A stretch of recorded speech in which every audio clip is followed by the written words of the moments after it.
हिंदुस्तान से टमाटर और प्याज लाने की बात हो रही है और ये बहुत इंपॉर्टेंट और स्टेबल क्रॉप होता है पाकिस्तान में। महंगाई है उसकी जो शरह है वो बढ़ते बढ़ते अब 40% से ज्यादा हो गई है, 45% के आसपास वो छू रही है। लेकिन अफसोस की बात यह है मीर अब्बास, इस सांप सीढ़ी खेल में सबसे ज्यादा नुकसान जो है ना वो आवाम का हो रहा है।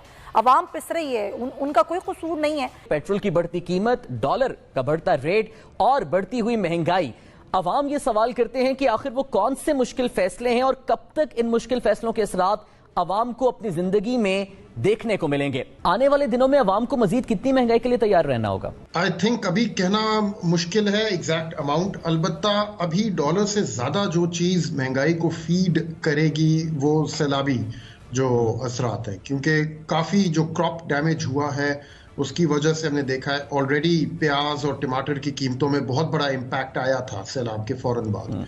भी वक्ती तौर पे उसको पूरा कर दिया गया है। कुछ ईरान से शिपमेंट्स आई हैं, अफगानिस्तान के थ्रू भी आई हैं।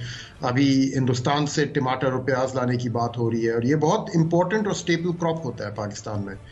तो उसका तो आई थिंक क्रॉप्स की और जो फार्म्स में डैमेज हुआ है उसके असरात जब आने शुरू होंगे, और वो आने शुरू हो गए काफी हद तक। मौजूदा हुकूमत ने फैटफ और IMF की शराइत को मानकर वो क़वानीन भी लागू कर दिए जो दुनिया में कहीं नहीं है। पाकिस्तान का कर्ज 50,503 अरब रुपए तक जा पहुंचा है। पाकिस्तान दुनिया में फीकस आमदनी के हिसाब से 160वें नंबर पर आ चुका है।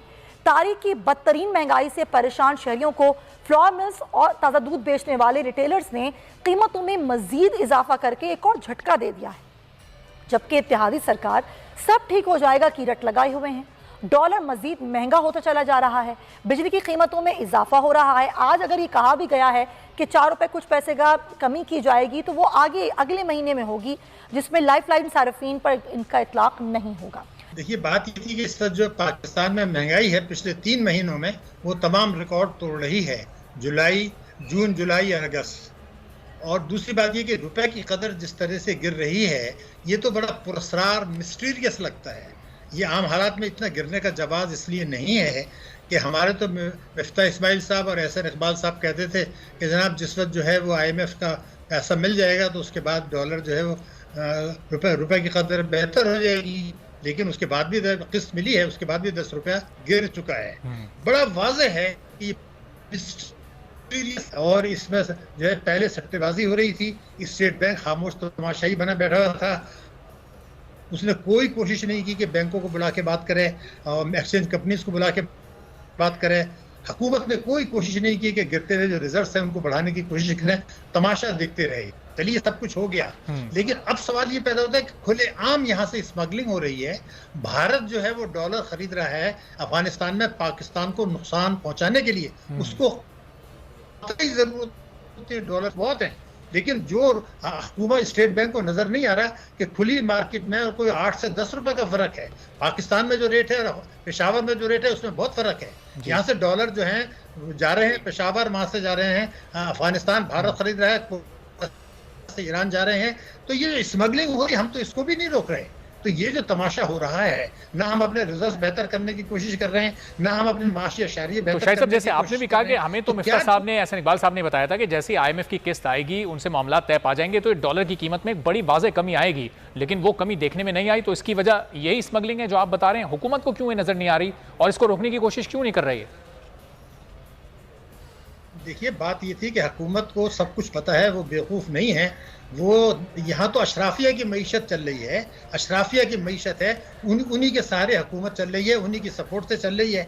खुलेआम ये कुछ हो रहा है। देखिए, 8 से 10 रुपए का अगर आज फ़र्क है पेशावर जो यहाँ पर खुली मंडी में, तो ये किसको नज़र नहीं आ रहा? इतना बड़ा क्यों है?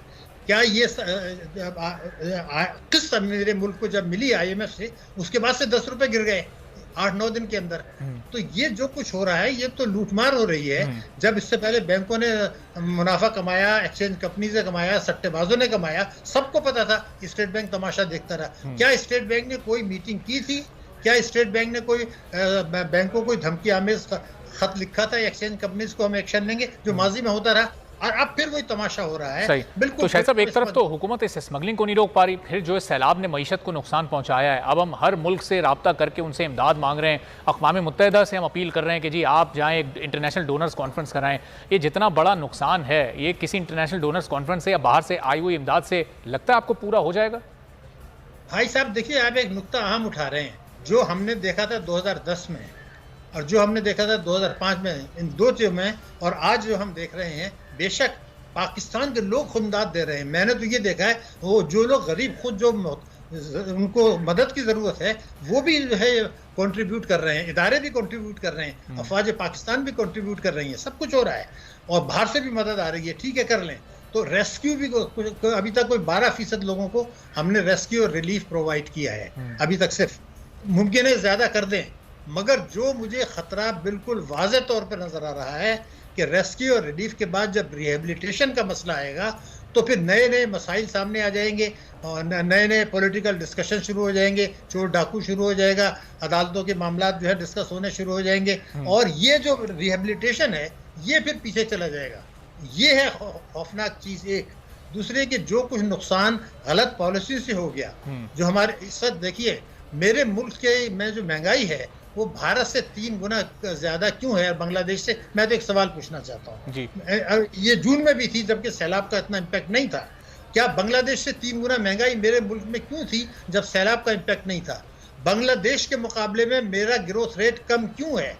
क्या किस चीज में हम पीछे हैं? देखिए, इस वाज़े तौर पर नजर आ रहा है अशराफिया की मईशत है, मुल्की अशराफिया एक है, एक बैरूनी अशराफिया है, दोनों का गठजोड़ है और हम जो है वो मईशत को स्लो कर रहे हैं, महंगाई को बढ़ा रहे हैं, ताकतवर तबकों को नवाज रहे हैं, खुलेआम स्मगलिंग भी हो रही है और जो है वो तरक्याती खर्चात में कटौती भी हो रही है।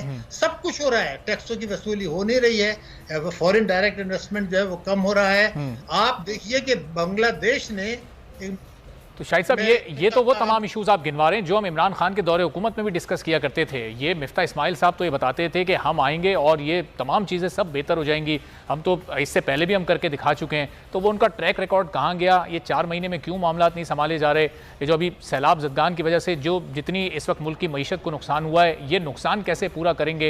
ये कोई $1.5 करोड़ अक़वाम मुत्तहिदा ने ऐलान कर दिया, यहाँ तो अरबों डॉलर्स की ज़रूरत है इस वक्त। बिलाशुबा देखिए, मैं आपसे एक बात कहना चाहता हूँ। पाकिस्तान में आप देखिए ना, आप उन लोगों में से हैं जो इकोनॉमिक्स को बहुत डीपली डिस्कस करते रहे हैं। हमारे यहाँ ये होता था कि एक्सपोर्ट और इंपोर्ट का जो फ़र्क है उसको ट्रेड डेफिसिट कहते हैं और हुकूमतें ये कहा करती थी हमें इसको कम करना है। 9/11 जब हुआ था तो कोई $2 अरब का ट्रेड डेफिसिट था।